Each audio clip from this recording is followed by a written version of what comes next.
D Rajappa, अंबलूरू Ramakrishna जी, च्यादेश चौहान जी और आज के इस कार्यक्रम में उपस्थित श्रृंगेरी असेंबली कॉन्स्टिट्यूएंसी से जुड़े हुए मेरे सभी उपस्थित भाइयों बहनों, मैं इस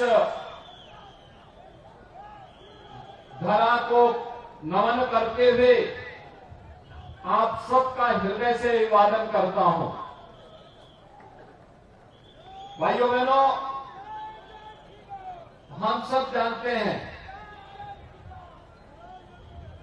कि कर्नाटक भारत की एक भावभूमि है। मैं स्वयं मर्यादा पुरुषोत्तम भगवान श्री राम की पावन जन्मभूमि के प्रदेश उत्तर प्रदेश से आया हूं और कर्नाटक प्रभु श्री राम के अनन्य भक्त, उनके सहयोगी श्री हनुमान की पावन जन्मभूमि है। हजारों वर्षों से कर्नाटक और उत्तर प्रदेश एक अनन्य भाव के साथ एक दूसरे के साथ जुड़े हुए हैं। एक दूसरे के साथ जुड़ करके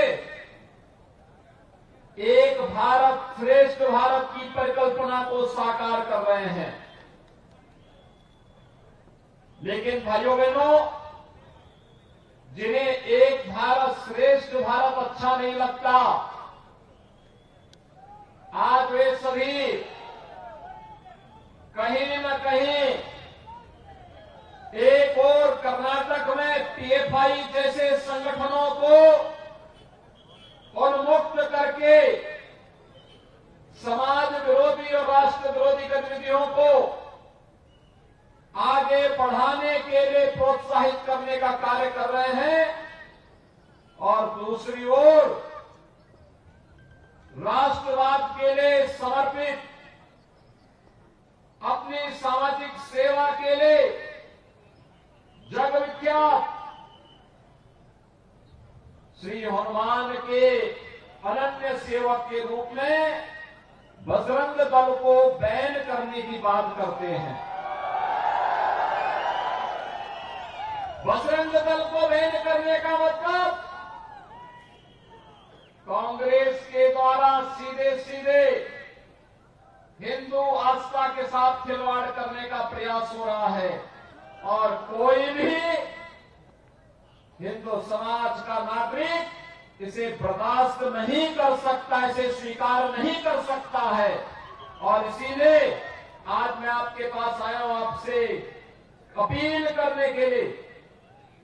भाइयों बहनों, आप याद करिए, बजरंग बली का स्मरण मात्र से अयोध्या में श्री राम जन्मभूमि की 500 वर्षों की समस्या का समाधान हो गया था। याद करिए, उस दौरान हम लोग एक नारा दिया करते थे और नारा होता था, जयकारा वीर बजरंगी, हर हर महादेव। आप मेरे साथ बोलेंगे, जब मैं बोलूंगा जयकारा वीर बजरंगी, आप बोलेंगे हर हर महादेव। जयकारा वीर बजरंगी, जयकारा वीर बजरंगी। जब हम लोग अब इस नारे को लेकर के समाज के हर वर्ग के बीच में जाएंगे, समग्र राष्ट्रवादी समाज पीएफआई के समर्थकों को धूल चटाने का कार्य करेगा और इसमें कोई संदेह नहीं होना चाहिए। भाइयों बहनों, आज जब भारत दुनिया की एक बड़ी ताकत बन रहा है, प्रधानमंत्री मोदी जी के नेतृत्व में भारत ने पिछले 9 वर्षों में एक लंबी दूरी तय की है। वैश्विक मंच पर भारत की बढ़ती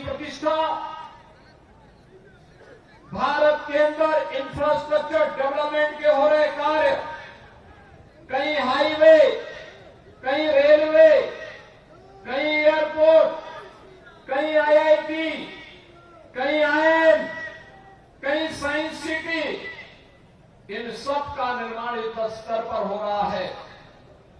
तो तीसरी ओर भारतीय जनता पार्टी नेतृत्व की डबल इंजन सरकार ने पूरे देश के अंदर पीएम आवास योजना के माध्यम से बिना भेदभाव के हर गरीब को आवास की सुविधा उपलब्ध करवाने का कार्य किया। हर गरीब के घर में टॉयलेट उपलब्ध करवाने का कार्य उपलब्ध करवाया गया। हर गरीब को 5 लाख रुपए की आयुष्मान भारत की स्वास्थ्य बीमा का कवर दिया गया। और कोरोना कालखंड में आपने देखा होगा, कोरोना कालखंड में पिछले 3 वर्ष से ये डबल इंजन की सरकार का करिश्मा है कि भारत के 80 करोड़ लोगों को फ्री में राशन की सुविधा का लाभ भी कोई दे रहा है कि डबल इंजन की भारतीय जनता पार्टी की सरकार दे रही है। भाइयों बहनों, कोरोना जैसी महामारी से बचाव के लिए ये डबल इंजन की सरकार आज 220 करोड़ वैक्सीन की फ्री डोजेज भारत के नागरिकों को उपलब्ध करवाने का कार्य भी की। मैं पूछना चाहता हूं, कांग्रेस या जेडीएस की गवर्नमेंट जब थी तब इन्होंने प्रजा के लिए, कर्नाटका के लिए क्या किया? इन्होंने केवल पीएफआई को प्रोत्साहित किया, पर्व और त्योहारों में व्यवधान पैदा किया, दंगे करवाते थे, अराजकता पैदा करते थे। लेकिन आज देश प्रधानमंत्री मोदी जी के नेतृत्व में और कर्नाटका श्री येदियुरप्पा जी के मार्गदर्शन में और बसवराज बोम्मई जी के नेतृत्व में आज तेजी से प्रगति के पथ पर अग्रसर होकर के कार्य कर रहा है। भाइयों बहनों, लोग मुझसे पूछते हैं कि उत्तर प्रदेश में जनता का इतना बड़ा प्यार कैसे आपको मिल रहा है? मैं कहता हूं, ये डबल इंजन सरकार का करिश्मा है। डबल इंजन सरकार के कारण आज उत्तर प्रदेश में शांति है, सौहार्द है, सुरक्षा है। और उत्तर प्रदेश जैसे आज एक सुरक्षित प्रदेश बन गया है, ऐसे ही कर्नाटक में डबल इंजन की भाजपा की सरकार ने पीएफआई की कमर तोड़ने का कार्य किया है। पीएफआई को बैन करके पीएफआई को पूरी तरह तोड़ने का कार्य किया है। और ये कार्य केवल बीजेपी की डबल इंजन सरकार कर सकती है। भाइयों बहनों, जो कर्नाटका असेंबली का इलेक्शन चल रहे हैं, हम सबको तय करना होगा, तय ये करना होगा, आज जब भारत दुनिया की एक वैश्विक ताकत बन रहा है, वैश्विक लीडर के रूप में प्रधानमंत्री मोदी जी टीम इंडिया के कैप्टन के रूप में कार्य कर रहे हैं। टीम इंडिया के कैप्टन के रूप में कर्नाटका की भी भूमिका होगी। कितने प्लेयर टीम इंडिया के साथ जुड़े, ये कर्नाटक को असेंबली इलेक्शन में तय करना है। और इसीलिए आज मैं आपके पास आया हूं। आज भारत सर्वांगीण विकास की नित नई योजनाओं को आगे बढ़ाने में सफलतापूर्वक आगे बढ़ा है। और इसीलिए मेरी आप सबसे अपील है कि टीम इंडिया के लिए एक साथ पीएम मोदी के नेतृत्व में हम सब मिलकर के टीम इंडिया को इतना मजबूत करें कि भारत वैश्विक लीडर बनने के लिए पूरी मजबूती के साथ आगे बढ़ सके। इसमें असेंबली इलेक्शन में कर्नाटका में भारतीय जनता पार्टी की गवर्नमेंट आवश्यक है। और इसके लिए मैं आपसे अपील करने के लिए आया हूं। कर्नाटक आज अच्छी दिशा में आगे बढ़ा है और मैं दूसरा आपसे अपील करने के लिए आया हूं कि भाइयों बहनों, अयोध्या और कर्नाटक, उत्तर प्रदेश और कर्नाटका का आपसी संबंध कई मायनों में महत्वपूर्ण है, कई मायनों में महत्वपूर्ण है। अयोध्या में प्रभु राम का मंदिर का निर्माण युद्ध स्तर पर चल रहा है, भव्य मंदिर का निर्माण अयोध्या में हो रहा है और मैं आप सबको आमंत्रण देने के लिए भी आया हूं। जनवरी 2024 में अयोध्या में भगवान श्री राम के भव्य मंदिर का निर्माण कार्य पूरा होगा। प्रधानमंत्री मोदी जी के द्वारा भगवान श्री राम को उनके भव्य मंदिर में विराजमान करने का कार्यक्रम शास्त्रोक्त पद्धति के साथ संपन्न किया जाएगा।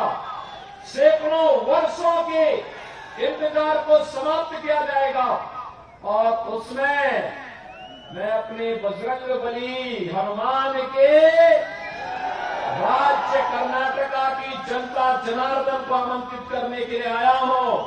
उस पर्व में आप भी सहभागी बने।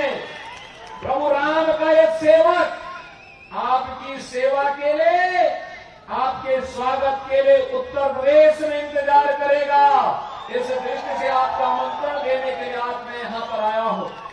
मेरी आप सबसे विनती है, आप सबसे अपील है कि कर्नाटक गवर्नमेंट ने श्री येदियुरप्पा जी ने और श्री बोम्मई जी ने कर्नाटका की जनता जनार्दन के लिए एक अच्छा स्टेट गेस्ट हाउस बना करके वहां तैयार करने की पूरी तैयारी कर दी है।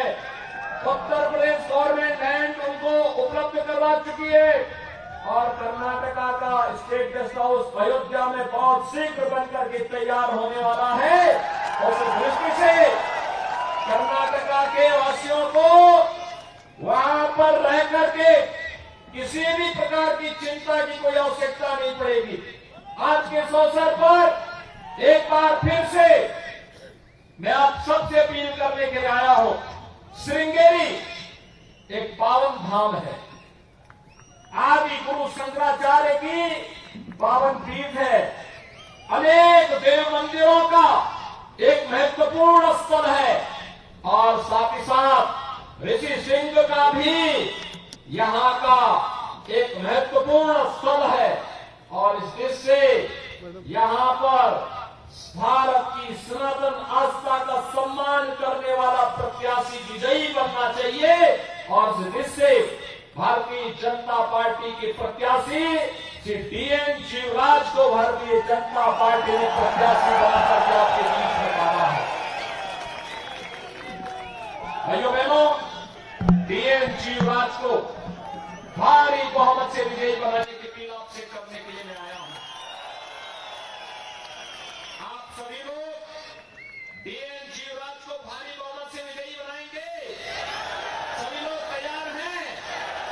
मेरे साथ बोलेंगे भारत माता की, भारत माता की, भारत माता की जय श्री राम।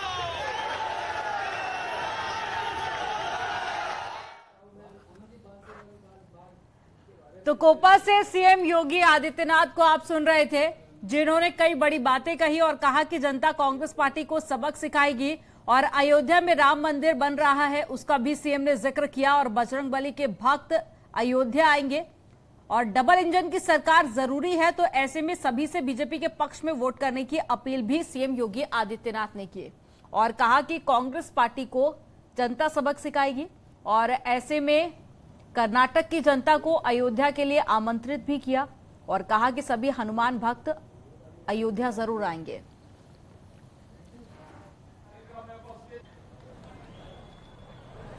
लेकिन भाइयों बहनों, जिन्हें एक भारत श्रेष्ठ भारत अच्छा नहीं लगता, आज वे सभी कहीं न कहीं एक और कर्नाटक में PFI जैसे संगठनों को उन्मुक्त करके समाज विरोधी और राष्ट्र विरोधी गतिविधियों को आगे बढ़ाने के लिए प्रोत्साहित करने का कार्य कर रहे हैं और दूसरी ओर राष्ट्रवाद के लिए समर्पित, अपनी सामाजिक सेवा के लिए जग विख्यात श्री हनुमान के अनन्य सेवक के रूप में बजरंग दल को बैन करने की बात करते हैं। बजरंग दल को बैन करने का मतलब कांग्रेस के द्वारा सीधे सीधे हिंदू आस्था के साथ खिलवाड़ करने का प्रयास हो रहा है और कोई भी हिंदू समाज का नागरिक इसे बर्दाश्त नहीं कर सकता, इसे स्वीकार नहीं कर सकता है।